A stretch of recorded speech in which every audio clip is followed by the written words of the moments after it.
In a city full of statues and monuments, you might be surprised to learn that only a handful of these statues are of women. And no, I'm not counting the allegorical statues we have of women representing ideas of liberty and justice. Those are nearly countless. But in terms of statues honoring flesh and blood women who walk the streets of the city, I think there's 7. That's it. Fortunately, with the She Built New York City campaign, the city's taking steps to rectify this. How well they're rectifying it is a topic for another discussion. But this got me thinking about which New York City women I would like to see commemorated publicly. This is by no means an end all be all list. There are so many underrated New York City women who deserve a statue or some form of public recognition. But for now, these are my top 5. Emily Warren Roebling. Emily Warren Roebling was well aware of her significance, but are we? In an 1898 letter to her son, she told him, "I have more brains, common sense, and know-how, generally, than any 2 engineers, civil or uncivil, that I've ever met. And but for me, the Brooklyn Bridge would have never had the Roebling name in any way connected to it." Yeah, that's right. A woman, Emily Roebling, was a major driving force behind the completion of the Brooklyn Bridge. Equipped with a background in mathematics and a mind sharp enough to quickly pick up what she didn't already know as she went along, Emily Roebling practically took over the role of chief engineer of the Brooklyn Bridge's construction when her husband, Washington Roebling, who was in charge of the project, became bedridden due to Caissen's disease. While she viewed her role as being the eyes and ears of her husband, she viewed it as part of her duty as a good wife. Other contemporaries rightly recognized her importance. In fact, when the Brooklyn Bridge opened in 1883, President Chester Arthur had Emily Roebling be the first person to walk across it. Today, Emily Roebling shares a pretty dark, hard-to-read plaque on the bridge with her husband, Washington Roebling, and her father-in-law, John. But with all the camera-happy pedestrians jostling for space at the bridge, how many people have really gotten the chance to stop and fully contemplate Emily Roebling's significance? A'Lelia Walker. If we can celebrate socialites like Zsa Zsa Gabor and Tinsley Mortimer, then we can certainly put some respect on A'Lelia Walker's name. A'Lelia Walker was the daughter of Madam C.J. Walker, one of the first black millionaires. Although she assisted her mother with the hair care business for some time, Walker really made her name in the 1920s through her patronage of the arts and by throwing some of the best parties Harlem had ever seen. When we think of lavish galas and the toast of the town, we typically think of Carolyn Astor or the Vanderbilts, but let's redefine socialites by adding A'Lelia Walker to that list too, because how could we not honor the joy goddess of Harlem's 1920s?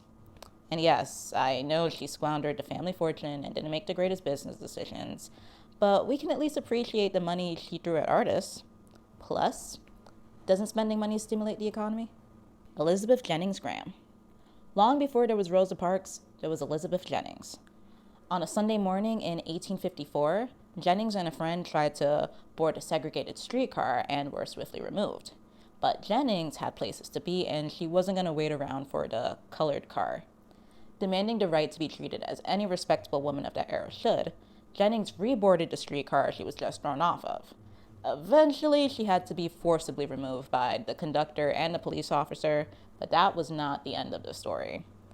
As she was from a family that was well connected to the black middle class leaders of New York, she got them to rally behind her as she filed a lawsuit against the streetcar company, Third Avenue Railroad. So future President Chester Arthur was her attorney, and she won $250 in damages from the streetcar company. That ruling shook the other streetcar companies in the city, who also desegregated in order to avoid attracting more lawsuits. Although Jennings didn't make any further headlines during the remainder of her life, she did end up opening New York City's first kindergarten for black children. As of right now, the only thing we have to commemorate her story with is a street sign without any context that renames the section of Park Row between Beekman and Spruce Streets Elizabeth Jennings Place. But the city is working on creating a monument for her to be placed near Grand Central Terminal, which is great because she deserves her flowers, but this event happened in Lower Manhattan, so the placement feels like a mismatch. What do you think? Dr. Sarah Josephine Baker. She wasn't New York City's first female doctor. That title goes to Elizabeth Blackwell, but she was a pioneer in the medical field in her own right. In a surprising turn from her genteel Gilded Age upbringing in Poughkeepsie, Baker felt compelled to become a doctor during a time when female doctors were viewed as quacks. After she graduated from New York Infirmary Medical College, Baker crushed the civil service exam and was appointed as a medical inspector for the Department of Health. But this was far from a cushy job. Baker was assigned to the slums of Hell's Kitchen, where scores of people were dying from preventable illnesses every week.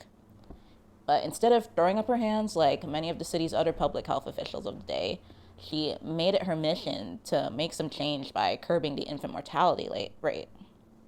If I try to list all the policies she implemented to do this, I may as well write a book. But there's this Nita Rama article that comes pretty close to listing all of it.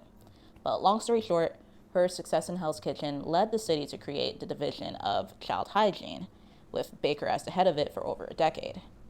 Rumor has it that this public health badass also physically apprehended Typhoid Mary twice, but I haven't seen many sources to verify this. It's probably untrue, but it's a cool story. Audrey Munson. Technically, Munson already has a statue, over a dozen of them, all over New York City. But unless you're an architecture nerd, then chances are you've walked past sculptures of Munson without giving her the recognition that she deserves. Munson initially moved to New York City with her mother in 1909 to pursue a career on the stage. But as fate would have it, one day while the pair were walking down Fifth Avenue, a photographer named Felix Benedict Herzog stopped them to ask if Munson could pose for him in his studio. Her mother eventually consented, and after Herzog shared the photos with his friends in the art world, Munson began posing for sculptors, often in the nude. By 1915, she had posed for a whole host of statues for public buildings in New York and elsewhere, earning her the nicknames Miss Manhattan and the Panama Pacific Girl. Munson soon tried her hand at starring in silent films, often playing the role of a nude model. Unfortunately, her rising star came crashing back down to earth when a couple of scandals, one involving a deranged lovesick landlord and another involving a handsy producer, they marred her career. Although neither of these incidents were her fault, she became blacklisted. Soon enough, Munson became depressed, and her mother, who was unable to care for her, committed her to the St. Lawrence State Hospital for the Insane in Ogdensburg, New York, in 1931, where she stayed from the age of 40 until her death at age 104.